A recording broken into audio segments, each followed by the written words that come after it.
Hey. I can't believe I'm saying this, but hi YouTube. I'm back after many years. I tried to do YouTube at certain times of my life, never worked out, and I thought, why not try again?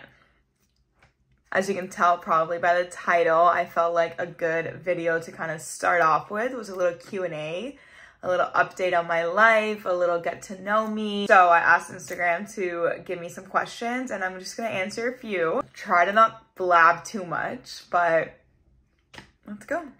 I feel like a lot of these questions were really good because they weren't so basic. For example, somebody asked me, your opinion on cosmetic enhancements and how it affects confidence in younger girls. So I have been super open and honest about my experience and about my journey when it comes to cosmetic enhancement or surgery or, you know, Botox or whatever it is.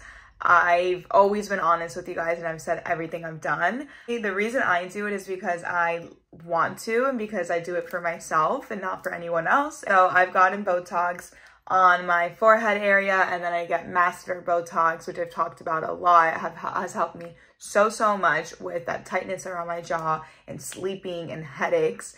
And then I also this last year got a breast augmentation. Super minimal, honestly. I'm so happy with the results because it's so natural looking and that's exactly what I wanted. And so to answer the question, how it affects confidence in younger girls, I think to each their own. I think if you want to enhance yourself or you want to do something to make you feel better, something that you've always thought about, something that's always bothered you, do it. I always say as long as your intention is good behind it, then who cares what anyone else thinks? This is for you and you alone. Like, if you want to do this to make you feel better, then like, why wouldn't you do it? It's not about anyone else's opinion but yours. I think everyone should be able to do whatever the hell they want to do. Whatever, who cares what Karen says? Let Karen live her life. Let her do whatever she wants to do and I'll do whatever I want to do. And I have no regrets about my decisions. I personally am super happy with everything I've done, so. Okay, somebody asked where I'm from. I'm from Miami, born and raised in Miami, loyal Miami girl. And then my mom is from Peru and my dad is from Uruguay. So I speak Spanish, hablo español, toda la vida fui a Perú. En todos los años, todos los veranos, mi mamá me mandaba a Perú y ahí pasaba todos los veranos, 2-3 meses del año. Y todavía tengo mucha familia ahí y también en Uruguay tengo muy poca familia. Sí, so that's where I'm from. Did you go to college? I feel like I always get asked this question. So I went to college for a year.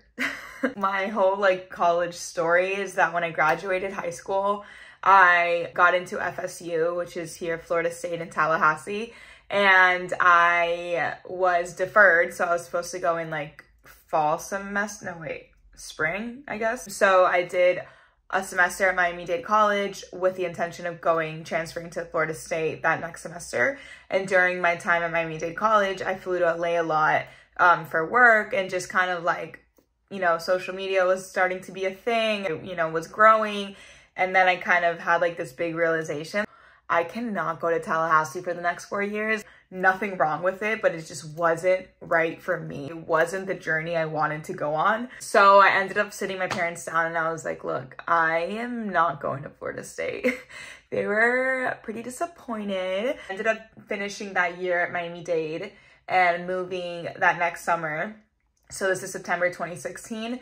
And then I moved to LA and then I just never ended up finishing college, which I'm very okay with because I think whatever degree I would have gotten, I probably wouldn't be using right now. So it would have just been so much money that I would have spent on my own dime because I would have been paying for it. I have no regrets. I think this was like my path that I was supposed to go on and it's worked out for me. I think it just depends on what you want to do with your life. You know, I would always recommend education. Like that is definitely the correct move. But for me personally, I have no regrets about not going to college. New to Miami, what's the best way to meet people? It's so hard to meet people when you move to a new city. I know when I moved to LA from Miami, it was so hard for me because again, I didn't go to school. I didn't, you know, have a 9 to 5, so it's so hard because you're not seeing the same people. I would say the best way to meet people is probably through like your workout classes. If you go to yoga a lot or you go to Pilates a few times a week, then you're always gonna see like the kind of the same girls or the same people, and you guys have a lot in common considering you're already going to the same places. So I would say try to maybe like be social when you go to your workout classes. You have to just like put yourself out there, but it does take time, so do not stress. What is the best way for you to relax? I love to chill. I want to lay on my couch and binge a show and just hang and order food and relax and not have to think about talking to anyone. I love that. I also love going to the beach. For me, the beach is super, super therapeutical. I love to jump in the water. Therapeutical. It's like therapy to me. I love going to the beach. It's so calming to me, and I'm just spending like, I just tanning and being in the sun and sizzling and jumping in the water. It's just like, it's full therapy for me. Everyday jewelry recommendations, looking for good quality gold pieces. My favorite is by Shari, Stone and Strand, Ring Concierge, Adina Eden, and Bruna The Label. Those are the 5 I can think off the top of my head that I always wear. I have so many of like my basic everyday pieces from there. I like this question.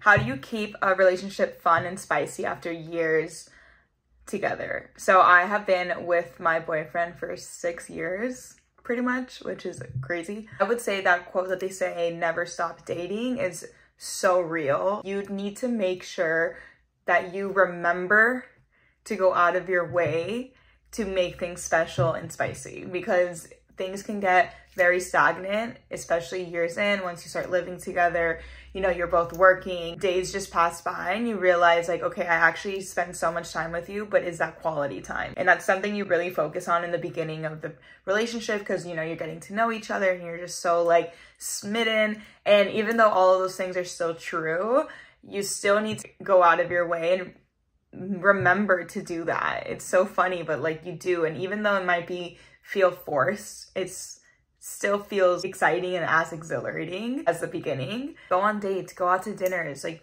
for no reason. Like you don't need to wait around for a reason to go to dinner or, you know, do something special. Just do it because you want to. What to do with my girls in Miami this weekend? Love this question. If you are visiting Miami with your girlfriends, you're here for a bachelorette or a birthday, this is what I think you should do. From a Miami-based local ass girl. Go to a yummy brunch. Personally, the best brunch that I think is in Miami food-wise is Lamar, which is in Brickell, and that food is so damn good. It's Peruvian. Oof, so good. If you're looking for more like lively fun, Mila has a good brunch. The Satai has a really good brunch too. You can spend the day on a boat, rent a yacht with your girls. It's honestly not crazy expensive. You can get a decent sized boat, all split it and have a good ass time. Bring your own alcohol, bring your own food. Go to La Sandwicheria and buy a bunch of sandwiches and then bring it on the boat with you. Chef's kiss. Soho Beach House, obviously, if you guys are members, then you can spend the day there, get drinks, you can hang by the pool, hang by the beach. There's an 8th floor pool that has a DJ on Saturdays, so that's always like fun and lively. If you want to go shopping to like a really nice walk around outdoor mall, I would go to Ball Harbor, which is a little bit north on the beach, and it's like the nicest stores, all designer. There's really good restaurants and it's just beautiful. So much greenery, so many plants. I love taking anyone visiting there because it's just like such a lovely walk. Even if you're not buying, you can do a little bit of window shopping and then have lunch there. It's so good. Mandolin is one of my favorite restaurants. La Natural has really good pizza. Mati's is a new restaurant that just opened that's also Peruvian. That is amazing. Apparently, I haven't been. Another fancy brunch is Zuma. Their food is so, so good and it's a pretty good price point. And yeah, I feel like I can go on forever, but these are like my top recs. Okay, I'm gonna cut it off here. I feel like I've been talking for way too long. Guys, let me know if you like this. I feel so weird filming horizontally first off. This is so strange, but also just really excited as well to just be doing these videos again and like, I don't know, do something different. So comment below if you guys have any ideas or want to see anything from me. I really, really want to just like be more creative and have more fun with you guys. So comment below, let me know what you think. If you like this, if you don't, what I should do, any ideas, and then don't forget to subscribe. Love you guys.